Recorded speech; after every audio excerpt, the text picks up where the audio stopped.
Hey guys, welcome to another episode of Truck Stories. This here is a 1968 International Harvester C-Series truck. C-Series ran from 61 to 68. So this being a 68, this is the last year of this truck. What's cool about that is in 68 they had the upper and lower molding, deluxe molding. In 68 they had the marker light on the fender instead of just up front, so that's different there. The headlight surrounds went all the way around the headlight instead of just a ring. They tied into the grill. So that's a couple things that are like 68 specific. This truck is a Montana truck, so dry, rust free. You know, you guys hear me preach that all the time, but Montana has the same climate we do. Really high desert, very low humidity, which means doesn't allow it to get rust. So this truck truly is rust free. Now, a couple things about the C-Series trucks that rust, if you guys know.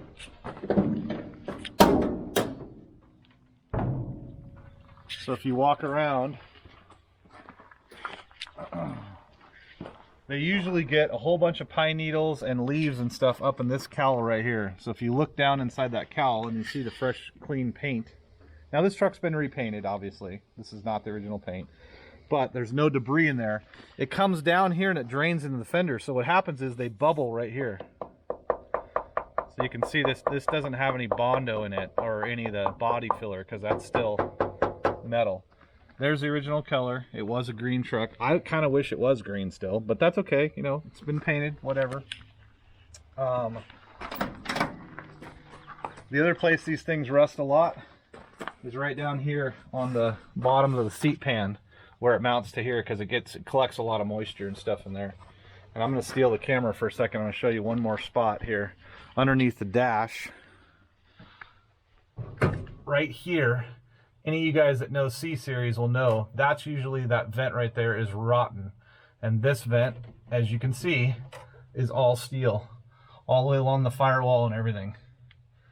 Now that makes this truck very valuable for that reason, just because the only way to fix this is if you have cowl rust or you have firewall rust, the front windshield has to come out. You have to drill out all the spot welds all the way along there, pull the cowl out, then you got to pull the front of the firewall out, the glass comes out, and you basically have to rebuild it from the top all the way down. Then put it all back together, seam seal it, re-weld it, undercoat it, paint it, seal it, and weld and weld and weld and weld all the way back up till you get the windshield back in. Most guys won't do it because it's not worth it. Guy could spend 10 or 15 grand doing that at a body shop. If you're paying somebody to do the metal work, it's insane. So when you get one like this, that's already good and all original metal, it's awesome because you don't have to do anything. The paint's not perfect, the truck's not perfect, it's really nice, it's not perfect, but you don't have to do anything to it. You know, like it's got 345, it's got a 4-speed, you know, radio heat and 4 black feet. That's what I like to say. No frills, no phony options. This truck was a daily driver for the gentleman that I got it from. He's had it for a long time. And when I went to pick it up, I met him in Montana, and he actually lived up north Montana, and I went to Bozeman, which is where my buddy lives, and he drove it down. It was like 285 miles. It was freaking late winter, early spring, and he's like, yeah, I'll just drive it down to you. I was like, really? He's like, yeah, not a problem. So he just hopped in it and drove it all the way down to me. It's amazing. And he's like, you want to drive it or anything? You want to test drive it? I'm like, look, man, you just drove it 285 miles to me. I said, I believe everything you said. This thing's fine. He's like, yep, it's a good truck. So anyway, I know it's silly, but I take a lot of value in stuff like that. This truck is an 1100, which is a half ton, but it's got Dana 44 axles. They all had a 5-lug or a 6-lug outer on them. So, you know, the guys are like, oh, it's not a 3/4 ton, it's not a 1 ton. It's like, well, what are you going to use it for? It already has Dana 44s. It has the same frame and same suspension. So for me, the fact that it's 1100 versus a 1200, it doesn't really make much difference. It's 4-wheel drive and everything works. And if you look closely, it even still has the IH factory hubs right there. It's got all the factory emblems, all the trim. You can still see the factory. These are called West Coast mirrors. These are the factory mirrors. It did come with factory cab lights. You can see the front of the bed rail is still straight, so it hasn't had stuff slammed into the bed. And if you look inside the bed, it's very minimal dings. No rust, no rot. These are a single wall bed, so if there's any rust, it comes right through the bed wall, and you can see it's straight as an arrow. Rear bumper, kind of cool. It's one of those things like either you love it or you hate it. It's bolted on in the factory location, so it can come right off. It's not a big deal. It has these big tow hooks. It has a monster hitch. I mean, it is hell for stout. Tailgate, you can see it's not bowed, it's not rusted. This is usually all rotten right here. None of this. The uprights are all solid. I'm pointing out all this stuff to you guys because a lot of people don't know where the rust is on these things, and you know, we see them all the time, so I want to make sure you guys understand that like this thing is really solid. Again, on the bumper, you can I have a stock bumper on a parts truck, so if somebody didn't want this bumper, we can take it off. I love the old, you know, Big Sky Country, Montana. That's my home. That's where my kids were born. You guys may or may not know that. I take a lot of love for the Montana, and the fact that they're on chains, because that's the way that farmers kept them from. That's how you keep them from getting stuck under the tire, and they'll flow on the road. So you're going down the road at high speed. You know, like when your dog's ears are flapping, mud flaps are flapping. Same thing. All the lights and gauges and everything on this truck work. It's super cool. You put it in reverse, the reverse lights still work, the brake lights, the blinkers, all that little stuff that, like, you know, I don't mind tinkering on it and fixing it, but you guys don't want to do that, so it's kind of nice that it's all taken care of. Exhaust is relatively new.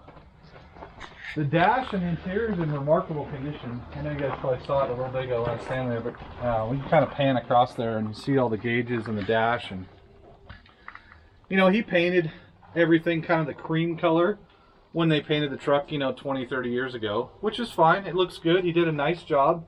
All the window seals and door seals are good and everything else. He just had rubber mats in it, which is kind of nice because it shows you that the steel and the floors is just solid, you know. Look at this. Another little thing. There's your seat belts.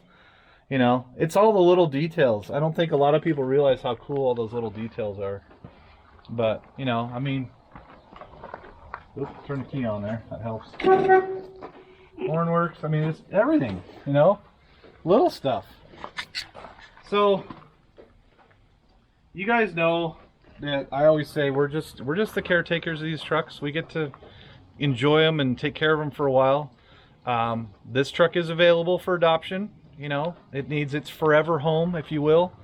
I enjoy having them here and I enjoy having them all, but we can't keep them all. So, you know, if one of you guys out there wants to adopt this thing or wants to take it to its forever home, you guys know how to get a hold of us. You can go to the website, you can email us, you can call the shop, whatever.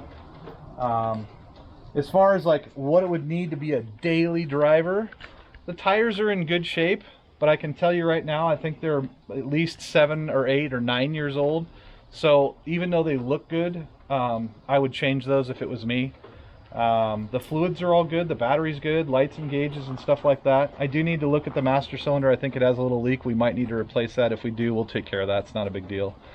I don't do tires all the time on these because a lot of times we've put tires on these trucks of what I like, and then the customer's like, well, I don't really like those tires. I run these kind of tires, so can you take those off and I'll put mine on? And so a lot of times these things will need tires and I don't do it because people are so finicky about what they want. So these work for getting it onto a transport and getting it to its next home if somebody wants it. If you want to drive it every day, they're more than 5 years old, I'll say that. So I would, you know, with heat of the asphalt and stuff like that, that's just not a safe practice to run them. So that's about the only thing. If you guys want us to put tires on it before it leaves, we've got a great tire guy here in town. He can take care of it. We can just, whatever it costs us, we'll get it to you guys. So anyway, if you have any more questions, get a hold of us. Like I said, 1968 C Series, last year of this body style, deluxe molding and trim. It's, you know, nothing fancy. It's radio heat and 4 black feet, but it's a good 4-wheel drive, running, driving V8 4-speed truck. And I mean, no rust, none whatsoever. All right, we'll see you on the next one, guys. you guys like, tag, share, and follow, and help us continue to tell the stories of these trucks.